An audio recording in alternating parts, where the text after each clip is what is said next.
이남용 교수의 실론론, 대한민국의 국가부채 2600조, 기업부채 2900조, 가계빚 2000조, 누가 언제 어떻게 갚습니까? 먼저 우리 대한민국의 빚의 총량을 먼저 숫자로 정리합니다. 국가부채는 누구의 빚인가를 먼저 가르는 순간 현실이 보입니다. 개인과 가게가 진 빚, 기업이 진 빚, 중앙정부와 지방정부가 진 빚, 공사 공기업이 진 빚은 서로 연결되어 있지만 상환재원과 책임 주체가 다릅니다. 이 구분을 흐리면 늘 국민이라는 이름으로 비용이 떠넘겨지고 책임은 사라집니다. 가계부채의 대표 지표인 가계신용은 2025년 3, 4분기 말 1968.3조 원이며 이 중 가계대출 1845.3조 원과 판매신용 123.3조 원으로 구성되어 있습니다. 숫자 하나가 커 보이는 이유는 단순히 빚이 많아서가 아니라 주택자산 가격과 금융규제가 동시에 엮여 있어 충격이 연체금융기관 부동산 가격 소비 고용 세수로 연쇄 전염되기 때문입니다. 국가 쪽은 기준이 여러 겹입니다. 2024 회계연도 기준으로 일반 정부 부채 D2는 1270조 8천억 원이고 공공부문 부채 D3는 1738조 6천억 원이며 국가결산 재무제표의 국가부채는 2585조 8천억 원으로 제시됩니다.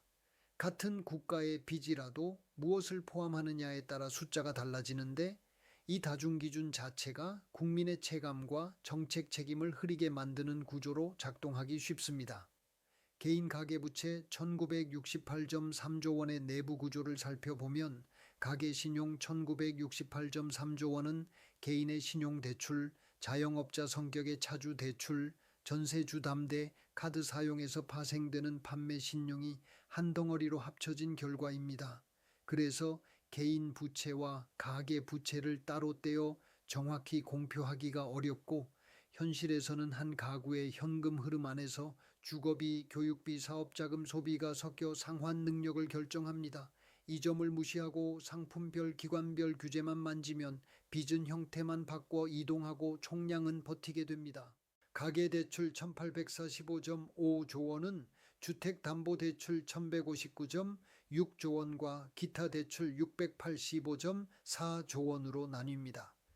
즉 집이 담보인 빚이 이미 1159.6조 원 규모로 경제 전체의 금리, 부동산 경기 순환에 직접 연결되어 있고 기타 대출 685.4조 원은 생활사업, 교육, 소비를 관통하며 경기 하강기에 연체로 번질 가능성이 커집니다. 기관별로 보면 가계대출 1845.5조 원 중 예금은행 및 비은행 예금취급기관 등 예금취급기관이 1320조 원이고 기타 금융기관 등이 525조 원입니다. 예금취급기관 내부에서도 예금은행 1913.8조 원, 비은행 예금취급기관 316.2조 원으로 쪼개지는데 금리 상승기와 규제 강화기에는 대출이 기관 간 이동하며 취약차주가 더 비싼 금리와 더 약한 보호장치 쪽으로 밀려날 수 있습니다. 기업부채 2871.9조가 만드는 경기 착시입니다. 기업부채는 투자와 혁신의 엔진일 수도 있지만 레버리지로 버티는 구조조정 지연이 될 수도 있습니다. 한국의 비금융기업 신용, 비금융기업에 대한 총신용은 2025년 2분기 명목 2871.9조 원 수준으로 포착됩니다. 이 규모는 금리, 환율, 수출 경기, 부동산 PF, 공급망 충격과 맞물릴 때 금융 시스템 전반의 스트레스를 키우는 핵심 변수입니다. 기업 부채의 본질적 위험은 현금 흐름 대비 상환 부담이 나빠질 때 폭발합니다. 매출이 흔들리면 기업은 투자와 고용을 먼저 줄이고 그 충격은 가계의 소득과 소비로 넘어가며 결국 가계부채의 연체와 금융기관 건전성으로 되돌아옵니다. 즉 기업부채 문제는 기업만의 문제가 아니라 가계부채와 국가재정까지 연결되는 관계의 문제입니다. 기업부채를 줄이려면 단순한 대출 총량 억제가 아니라 생산성, 수익성 중심의 구조 전환이 필요합니다. 재무구조가 약한 부문을 선별하지 못하면 우량 기업은 해외로 나가고 국내에는 고위험 부채만 남는 역선택이 벌어집니다. 그러면 2,871.9조 원은 성장 부채가 아니라 생존 부채로 변질됩니다. 중앙정부, 지방정부, 공공부문 부채의 사중 회계입니다. 중앙정부 부채는 국채, 차입금, 보증 충당 부채 등 형태가 다양하고 국민이 실제로 체감하는 비용은 결국 이자 비용과 증세 지출 삭감으로 나타납니다. 예를 들어 중앙정부 채무는 시점에 따라 집계 방식이 다르지만 2025년 5월 말 기준으로 1217.8조 원 수준이 언급됩니다. 문제는 채무의 크기만이 아니라 금리와 만기 구조가 바뀔 때 매년 예산에서 이자 비용이 얼마나 빠르게 커지는가입니다. 지방정부 부채는 더 복잡합니다. 공개되는 지방자치단체 채무 총액 지표는 시차가 있고 예를 들어 2022년 말 지방자치단체 채무는 38.3조 원으로 제시된 바 있습니다. 지방정부 부채는 지역 SOC, 도시개발, 출자 출연기관, 지방공사와 얽혀 있어 겉으로는 사업부채처럼 보이지만 위기 때는 결국 지방세, 지방요금, 지방서비스 축소로 주민이 부담합니다. 공공부문은 국가와 지방의 경계 밖에서 부채를 키우기도 합니다.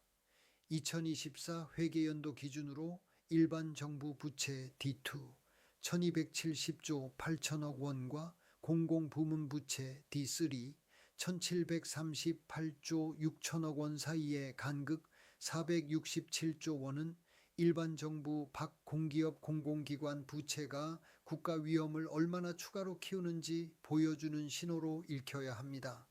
더 나아가 국가결산 재무제표 기준 국가부채 2,585.8조 원은 회계 기준과 포함 범위가 달라지면 국민 부담의 잠재 총량이 훨씬 크게 보일 수 있음을 경고합니다. 국제 비교로 드러나는 한국의 취약점을 살펴봅니다. 가계부채의 국제 비교는 절대 금액보다 GDP 대비 비율 이 구조 위험을 더 잘 보여줍니다. BIS 기준으로 한국의 가계부채, 가계 및 비영리단체 신용, GDP 대비 비율은 2025년 2분기 89.7%입니다. 이것은 평균적인 경기 침체 충격에도 가계의 소비 여력이 급격히 꺾일 수 있음을 뜻합니다. 비교하면 차이가 더 선명합니다. 같은 기준에서 미국 68.0%, 일본 64.0%, 독일 49.2%이며 선진국 평균 Advanced Economies은 69.2%로 제시됩니다. 한국은 미국, 일본, 독일 선진국 평균보다 현저히 높고 가계가 경제 변동을 흡수하는 완충 장치가 매우 약한 편에 속합니다. 반대로 캐나다는 98.4%로 더 높습니다. 이 비교가 주는 교훈은 비율이 높으면 무조건 붕괴가 아니라 고부채 국가일수록 대출의 품질, 고정금리 망이, 소득 안전망, 주택 공급의 탄력성, 취약차주 보호장치가 촘촘해야 시스템이 버틴다는 점입니다. 한국은 비율이 높은데도 주거노동 금융규제가 동시에 경직적일 때가 많아 충격이 오면 조정이 급격하게 일어날 위험이 있습니다.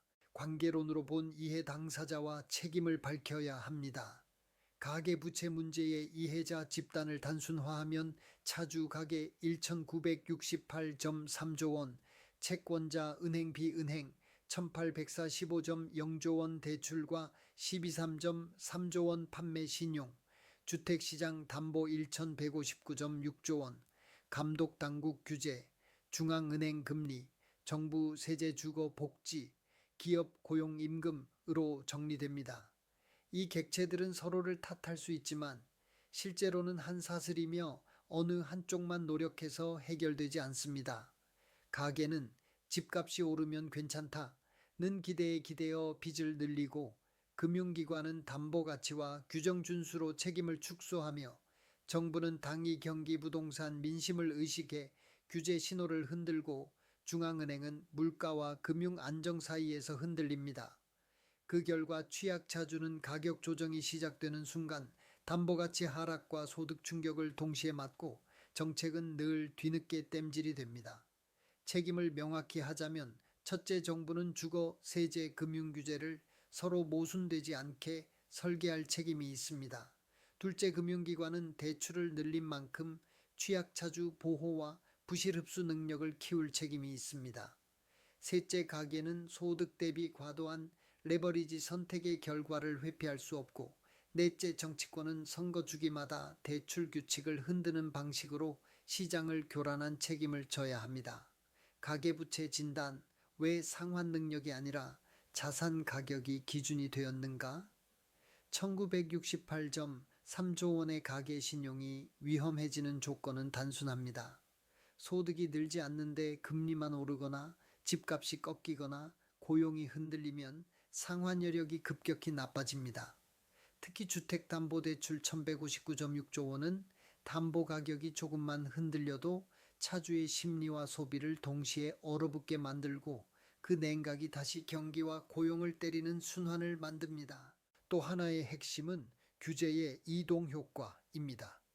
예금 취급 기관 1320.0조 원과 기타 금융기관 525.0조 원 사이에서 대출이 이동할 때 금리는 올라가고 보호는 약해지며 취약차주가 더 위험한 구간으로 밀려나는 일이 생깁니다.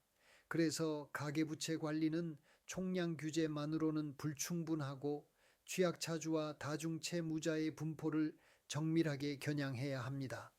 마지막으로 판매신용 123.3조 원은 작아 보이지만 경기 하강기에 빠르게 부실화할 수 있는 단기성 부채입니다.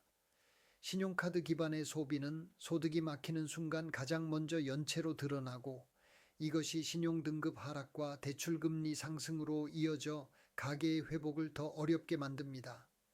가계부채는 결국 금리가 아니라 현금 흐름의 문제입니다. 처방, 빚의 성장 모델을 끝내는 7대 처방을 제시합니다. 첫째 원칙은 주택담보대출 1159.6조 원은 주거정책의 부산물이 아니라 금융안정의 핵심 위험자산이라는 선언입니다. 주택 공급을 늘린다는 말만 반복하지 말고 인허가 교통 용적률, 정비사업, 임대시장까지 묶어 가격의 급등락을 줄이는 방향으로 설계를 바꿔야 합니다. 가격 변동성이 줄면 레버리지 유인이 줄고 1159.6조 원의 위험도 함께 줄어듭니다. 둘째, 상환 능력 기반의 대출 원칙을 일관되게 유지해야 합니다. 경기와 선거에 따라 규칙을 바꾸면 시장은 규칙이 아니라 다음 완화에 베팅하고, 그 결과 1968.3조 원은 구조적으로 더 불안해집니다. 규칙은 단단하게, 예외는 투명하게, 취약차주 보호는 촘촘하게 가야 합니다. 셋째, 취약차주를 구제가 아니라 재건의 관점으로 다루어야 합니다.